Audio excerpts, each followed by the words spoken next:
وقتش رسیده است تا کروکودیل بزرگ یک تکنیک جدید را امتحان کند. کنده شناور. امیدوار از گاوهای وحشی تا زمانی که خیلی دیر شده است متوجه او نشوند.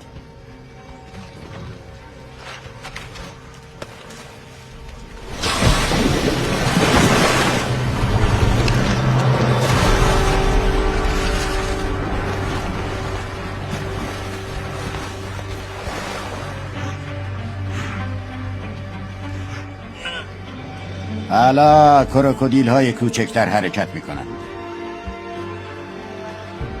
کروکودیل بزرگ برای خورد کردن تیکه بزرگ به کمک آنها احتیاج دارد. کروکودیل ها نمیتوانند بجوند. بنابراین آنها باید با هم بچرخند تا جسد را تکه پاره کنند و هر کسی سهم خود را بگیرد.